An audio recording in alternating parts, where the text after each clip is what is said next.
حضرت مخدوم ماہیمی رحمت اللہ علیہ، آپ کو شوق تھا عالم بننے کا، ماں کی دعا سے کیا نہیں، عالم بننے کا شوق، بچپنا تھا، بچپنا ماں نے بڑی اچھی تربیت کی تھی، امی سے کہا ماں میں عالم بننا چاہتا ہوں، ماں میں مولانا بننا چاہتا ہوں۔ اس دور میں علماء کی بڑی قدر تھی، بہت لوگ قدر کرتے تھے علماء کی، عالم بننا ہے۔ ماں نے کہا بیٹا آج کے دور کی طرح وہاں گلی گلی مدرسے تو نہیں تھے، تو عالم بننے کے لیے کوئی سمرقند جاتا، کوئی بخارا جاتا، وہ بمبئی کی چھوٹی سی بستی میں وہ رہتے تھے۔ والد کا وصال ہو چکا تھا، ابا کا انتقال ہو چکا تھا، ماں کے لیے، بیوہ ماں کے لیے وہی سب کچھ تھے۔ ماں نے کہا بیٹا، اور مائیں تو اپنی اولاد کو اجازت دیتے ہیں، میں تجھے کیسے اجازت دوں، میرا کوئی نہیں ہے تیرے سوا، تجھی کو دیکھ دیکھ کر تو بیوگی کے زخم کو میں ٹھنڈا کرنے کی کوشش کرتی ہوں، بیٹے تجھے نہیں جانا، اور دعا کرتی ہوں اللہ تجھے عالم بنا دے گا، جا۔ ماں سے کہا ماں اگر یہ تیری خوشی ہے کہ میں جاہل رہوں تو ٹھیک ہے، میں جاہل رہوں گا، لیکن تجھے چھوڑ کر سمرقند بخارا نہ جاؤں گا۔ بس فجر کی نماز ماں کے ساتھ پڑھی، اور ماں سے کہا امی میں ذرا سمندر کی سیر کر کے آتا ہوں، فجر کی بات کا وقت ہے، سمندر کے کنارے تھوڑا سا ٹہل لوں۔ چھوٹے سے ہیں، جیسے ہی چلے دیکھا پتھر پہ خوبصورت انسان ہے، سلام کیا، سلام کرنے کے بعد اس بزرگ نے کہا اے علی، ان کا نام علی تھا، علی بتا تو یہاں کیوں ہے؟ انہوں نے کہا میری ماں سے میں اجازت لے کے چند قدم یہاں چلنے آیا ہوں۔ کہا بزرگ آپ کون ہیں جو آپ میرا نام جانتے ہیں؟ علی آپ کون ہیں؟ تو اس وقت اس بزرگ نے کہا میں خضر ہوں، اور اللہ نے اب میری یہ ڈیوٹی لگائی ہے کہ میں روزانہ تجھے یہاں پڑھانے آیا کروں اور میں تجھے عالم بناؤں۔ ماں کی نافرمانی کرتا تو سمرقند اور بخارا کے علماء کے برتن دھونے پڑتے، تو نے ماں کی فرما برداری کی اور تو گھر رک گیا، تو تیرے لیے اللہ نے مجھے بھیجا تاکہ میں تجھے علم سکھاؤں، پڑھاؤں گا، لیکن ایک وعدہ کر، کسی کو نہیں بتانا کہ میں تجھے پڑھاتا ہوں، کسی کو نہیں۔ کہا ٹھیک ہے، کسی کو نہیں بتاؤں گا کہ آپ مجھے پڑھاتے ہیں۔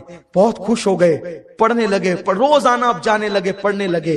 ایک دن ماں نے کہا علی بیٹے تو اتنی دیر تک کے جاتا ہے پھر واپس آتا ہے، کرتا کیا ہے تو؟ سوچنے لگے خضر نے تو مجھ سے وعدہ لیا تھا کسی کو بتانا نہیں، اگر بتاؤ گے تو دوسرے دن سے میں تمہیں پڑھانے نہیں آؤں گا۔ تو سوچا اگر بتاتا ہوں تو خضر کل سے نہیں آئیں گے، میں ادھورا عالم ہو جاؤں گا، اور اگر نہ بتاؤں گا ماں کا دل دکھتا ہے۔ ایک طرف خضر کی تعلیم ہے، ایک طرف ماں کا دل ہے، دل توڑوں یا خضر کو چھوڑوں؟ کہا خضر خضر ہیں، خضر چھوٹ جائے چلے گا، ماں کا دامن نہیں چھوٹنا چاہیے، ماں کا دل نہیں ٹوٹنا چاہیے۔ اور ماں کو کہہ دیا امی میں جو جاتا تھا نا سمندر کے کنارے تو وہ مجھے خضر پڑھانے آتے تھے، اور انہوں نے کہا تھا کسی کو بتائے گا تو میں پڑھانے نہیں آؤں گا۔ اب لپٹ کرو لگے امی وہ تو نہیں آئیں گے، امی وہ تو نہیں۔ کہا بیٹا کوئی بات نہیں، اللہ کریم ہے، وہ تجھے عالم بنا دے گا۔ اور یہ کہا تسلیہ دی۔ دوسرے دن گئے تو خضر نہیں آئے، اب آ کر کے خوب روئے، خوب جی کا گھور کیا کہ کیا ہوا کیا ہوا، ایسا کیوں ہوا ایسا کیوں ہوا۔ لیکن ماں نے جب روتے دیکھا، ماں کے ہاتھ اٹھ گئے، میرے اللہ یہ میرا بیٹا اپنی جان کا اس طریقے سے کیا کر رہا ہے، مولا اس پہ رحم فرما، اس پہ کرم فرما، اس کے زخم کا خاتمہ فرما۔ جو دعائیں کرنی تھی ماں نے کر دیا۔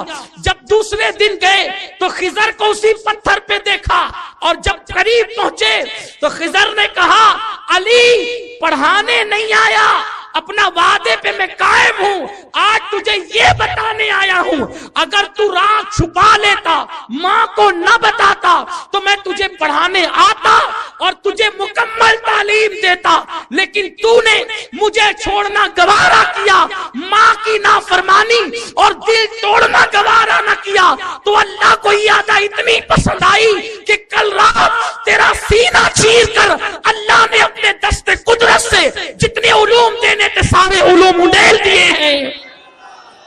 اگر تو نہ بتاتا تو پڑھتا رہتا، تو نے بتا کر ماں کا دل جیتا، اللہ نے اپنے دست قدرت سے تیرے اندر علوم کو اڈیل دیا۔